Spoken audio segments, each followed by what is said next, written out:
merry meet and fare thee well. Settle in for a story with me, Astin Gaël. Thank you so much for joining me here today. This is going to be your daily collective message for Sunday, March 29th. If you are not following the magic shop on BlueSky already, there are only a few more days left of Witch Madness. We have been coming together as a community and answering questions that prompt insight into one's witch journey. I welcome you to join us and weigh in on any of the prompts that interest you. Over there, you will also find the daily astrological updates and insight into how it may be affecting you or those around you.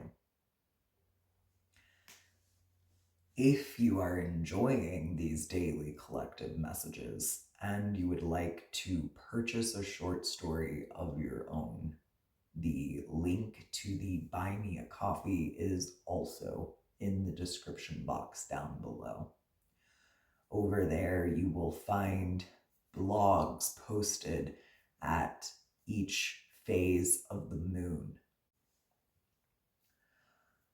During the month of April, we will be looking at the letter I, the letter J, the letter K, and the letter L. We are working our way through the alphabet via blogs, and we're looking at a word, its definition, its etymology, and the antonym of that word. Speaking of words, we are also working our way through What There Is to Love About a Man by Rachel Snyder. I picked this book up at a thrift store. It's short excerpts based on a theme that describes healthy aspects of masculinity. Each day, we choose a theme and we build a short story around that theme. Today's theme is letters. Hey, I didn't pick this. We're just going day by day. Let the letters begin.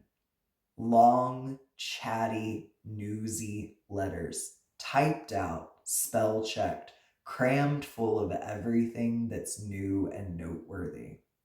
Scribbled chicken scratchings of a letter written over 3 days with 4 different pens on lined yellow legal paper, folded 6 times to fit the envelope. Dear John letters, Dear Jane letters, terse and tight and to the point. Love letters that spill out on a page after page, a shower of moonlight and roses and full-hearted promises. Fountain penned on creamy laid paper, scented and licked, and yes, melted wax.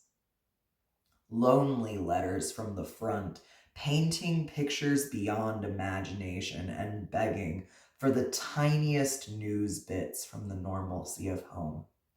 Feather light letters from the tip of Cape Horn, and letters filled with sand and shells and sunshine from the tip of Cape Cod.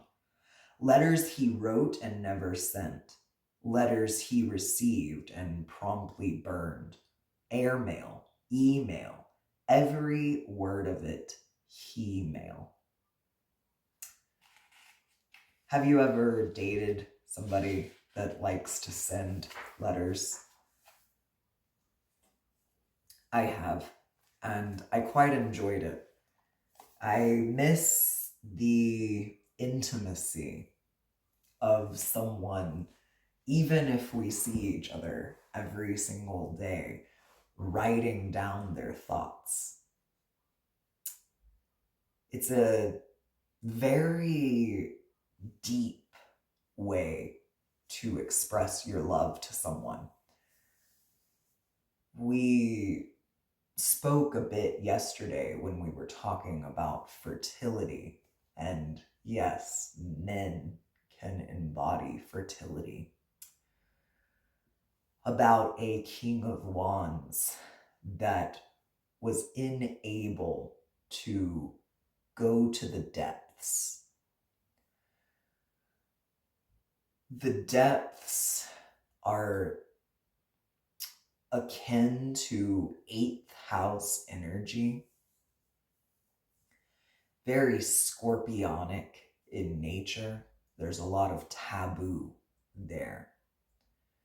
It's being able to talk about things that might make you or your partner uncomfortable. It's being able to stand in the shadows and look at yourself in the rawest sense. I think that's the kind of emotion that writing letters can bring up. And I think it's important, especially if it is hard to convey verbally to someone what you're thinking and how you're feeling, to consider writing it down. All right. I am overly excited about this new deck, so it will probably be used more often than not for the next couple of weeks.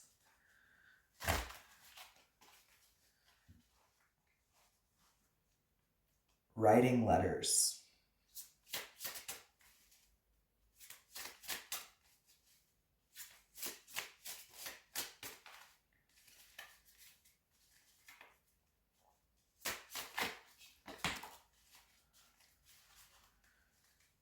The name Anne or Annie could be significant.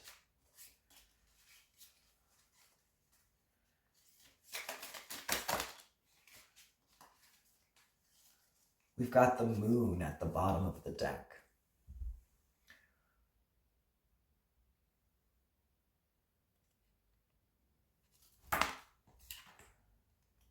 Mother Hecate coming through with this triple goddess energy.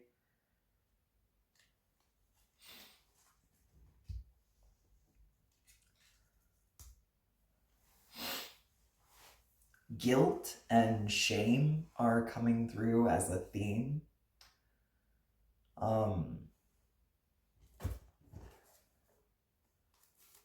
Perfect. It's right here at the top. I've been a student of psychology for quite some time now, 3 to 4 years at least. I took a course specifically about the neurological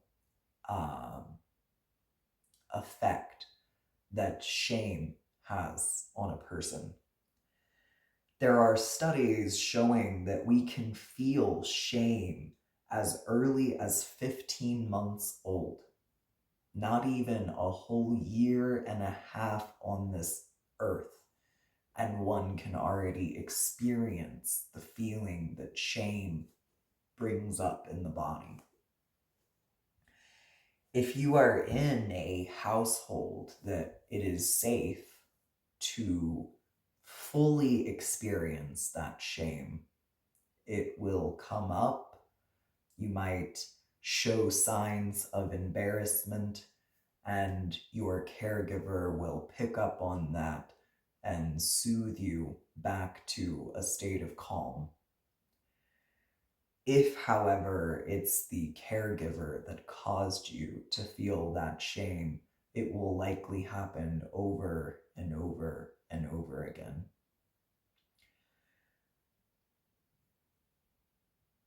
I'll be re-releasing our system's memoir sometime within the next year.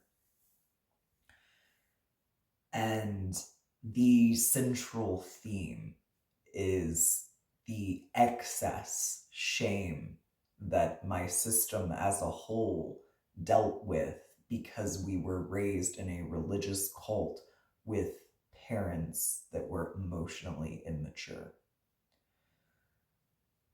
I liken the feeling of excess shame to a overly full bladder, especially when one is in a position where they cannot relieve themselves. Trapped in a car on a road trip, stuck in a meeting with your boss yapping. There's panic, there is fear, there is a sense that people know what's going on. Now imagine that this is how you feel day in and day out, from sun up to sundown.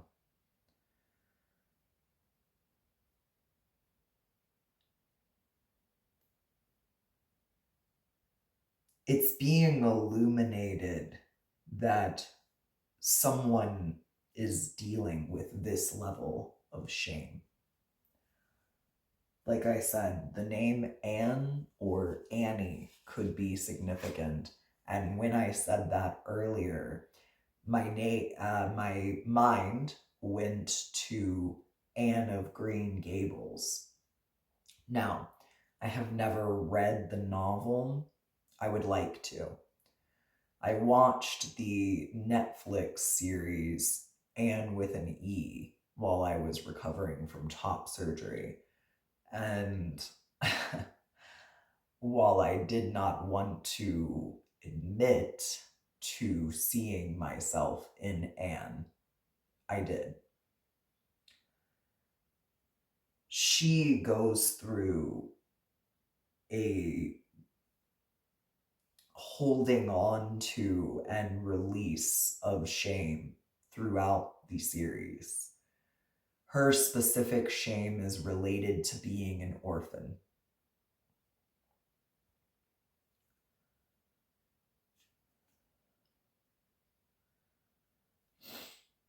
There is a person in this story. I do not know the character traits of this person yet, that is experiencing shame or guilt, possibly a little bit of both. Guilt is actually a more complex and layered feeling that one cannot feel until they're closer to 5 years old, if I am correct. Guilt requires the knowledge of the difference between good and evil. You don't have that knowledge at 15 months old. But you can feel embarrassed by something that you've done, and that can manifest in shame. Now that we know the difference between the two, moving on. There is a person that's experiencing shame because of a perceived weakness.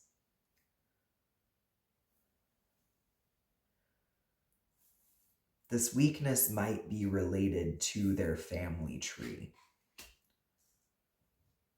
Okay.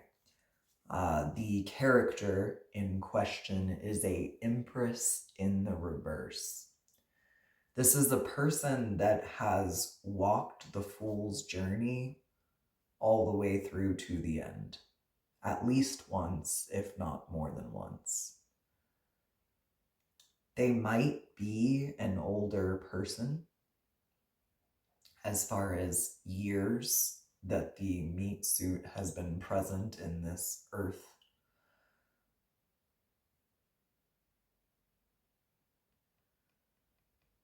They are realizing that they're still nothing but a fool.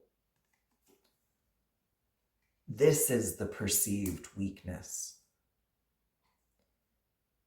In my opinion, that is a strength.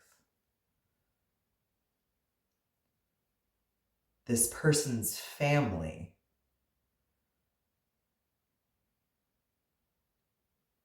believes that one should know everything by a certain age, bodily age. This keeps you from progressing on the path spiritually.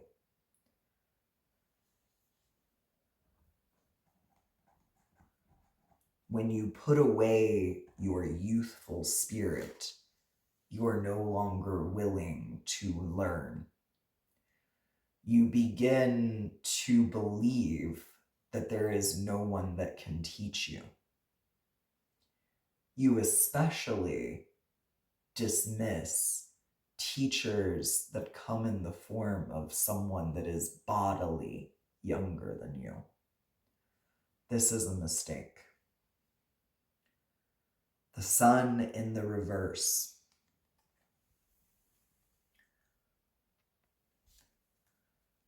Leo is connected to the sun card, and Leo is very much associated with the inner child. It's been a long time since this Empress in the reverse has smiled like this. Now, this is from a deck that is celebrating cannabis. If you can't tell, this sun has enjoyed a little bit of cannabis. It's been a long time since this person has allowed themselves to be unfettered. The way that psychedelics can take you out of yourself, that type of unfettered. The freedom that comes from not necessarily being attached, brain and body. This is what's keeping this person from progressing spiritually. And they feel some type of way about it. Very shameful.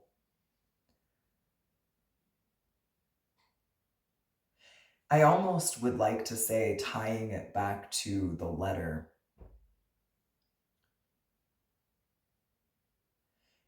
this person, this Empress in the reverse, is either expecting a letter from someone, an apology, or a confession, or they would like to sit down and write it. They perceive that as a weakness as well. The desire to write a letter to someone.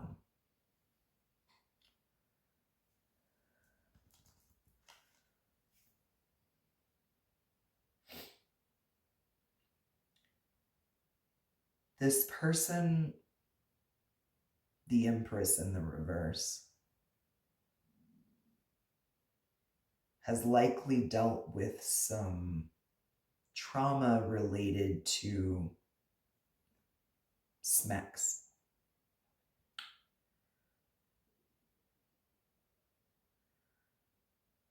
Their inner child would like to be healed from that trauma.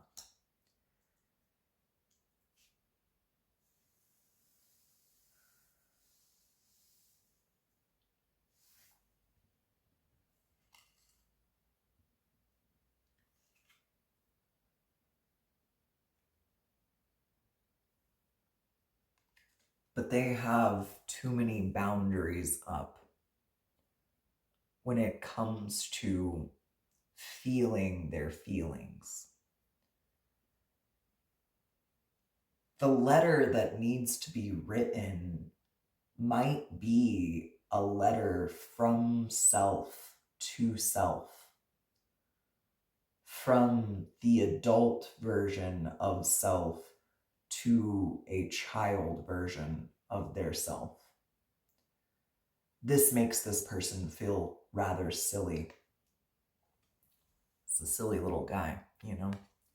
This page of pots.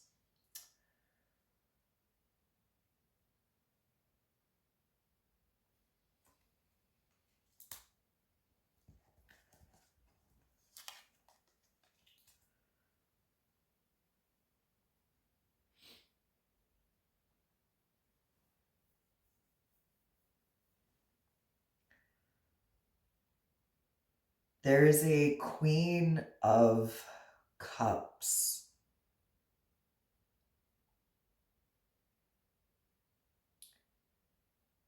A very loving, feminine energy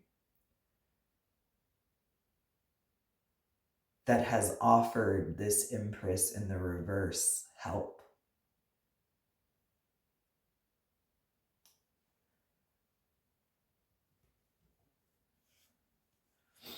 Possibly friendship.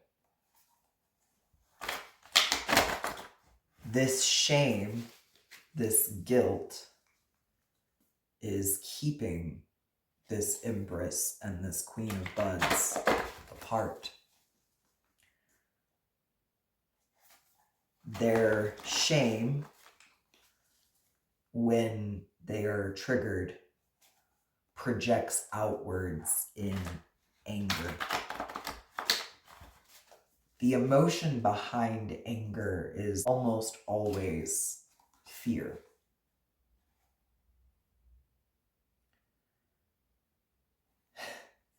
Did I not say Hecate was coming through with this moon energy? And there's Hecate's song on the bottom on this deck. I've got a friend disguised as a hellhound, white magic woman under the ground, the maiden, the mother, the crone, and the beast. She whispers to me, Hecate, Hecate, Hecate, Hecate, Hecate.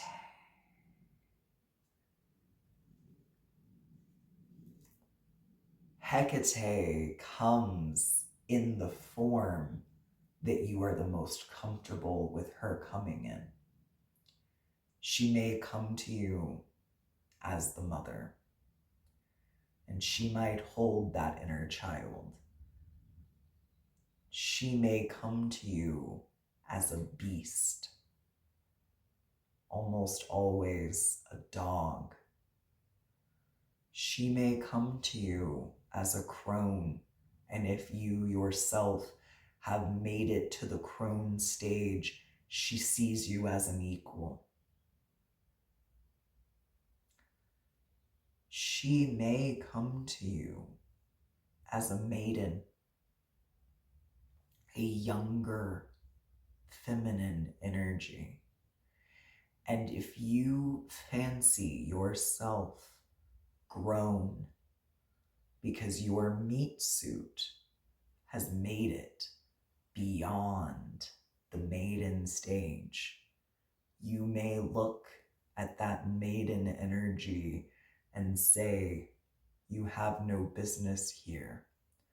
You can teach me nothing.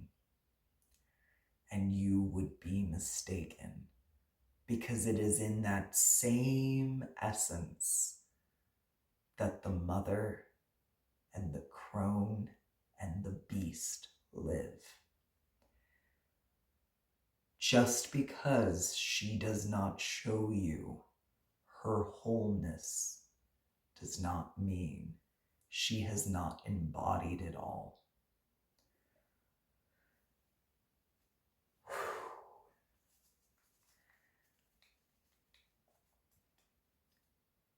Okay, clarify the smexual trauma. Okay, this trauma could have happened in a small town, a farming town, a community where if improper behavior went on, it was encouraged to sweep it under the rug. This was the mayor's son, the pastor's son. I'm not one to put RAPE onto men only. I think we're well aware that on my channel, I am pro men.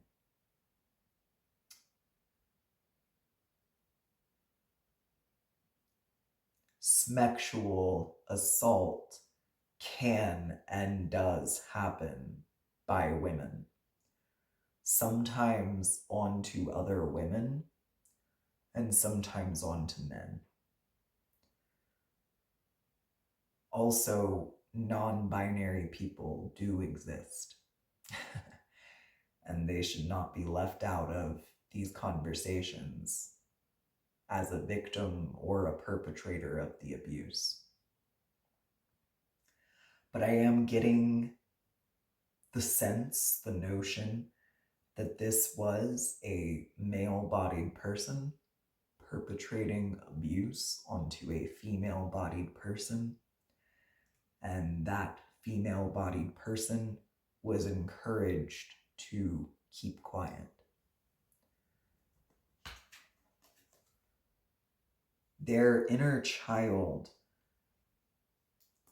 stagnated when it came to abundance.